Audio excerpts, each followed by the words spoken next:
Have you ever wondered how a doctor spots a tiny, dangerous tumor hidden inside a blurry gray medical scan? Well, today, we're going to pull back the curtain on the incredible technology that takes that noisy, confusing data and turns it into life-saving clarity. Let's get into it.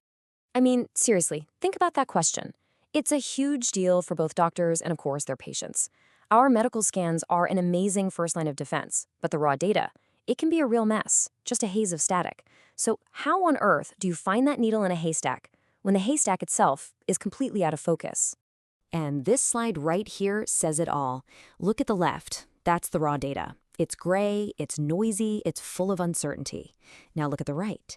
That is a confident, crystal clear diagnosis with the problem area lit up like a Christmas tree. The whole point of this explainer is to show you exactly how we get from A to B. So here's our roadmap. First, we're going to talk about seeing through the noise. Then we'll get into the tools of the trade, teaching computers to see in something called the logic of uncertainty. After that, we'll put it all together to get smarter pixels, clearer pictures. And finally, we'll see how this goes from code to clinic. All right, so medical scans are amazing, but they are far from perfect. The actual process of creating the image introduces all this noise. Think of it like static on an old TV. This static can totally hide crucial details, making a diagnosis a massive challenge. So getting past that noise, that's hurdle number one. So how do we fight back against all that static? Well, our first tool is all about teaching computers to see, kind of like we do. And this brings us to the really cool field of image analysis. In a nutshell, image analysis is exactly what it sounds like. We're training a computer to understand what it's looking at, to recognize shapes, textures, and things that just don't belong. It's like we're bottling up human visual intuition and turning it into code so the machine can spot patterns that even a trained human eye might just glance over. Okay, but just seeing patterns is only half the battle. When the data itself is fuzzy and uncertain, you need a tool that can think logically. And for that, we bring in the big gun, Bayes' theorem. It's a super powerful way to handle uncertainty. Now, don't let the name intimidate you. Seriously. At its core, Bayes' theorem is just common sense with some math behind it.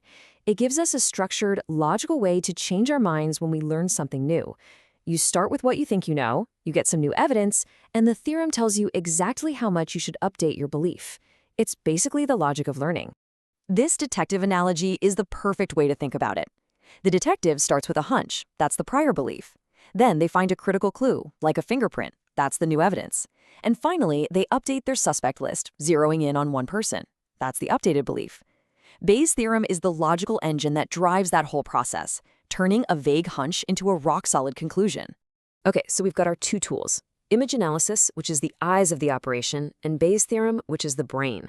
Now let's see how they team up to turn a blurry, noisy scan into a diagnosis you can trust. So the whole process kicks off with what we call a prior belief. This is basically a computer model that's been built from thousands and thousands of scans of healthy organs.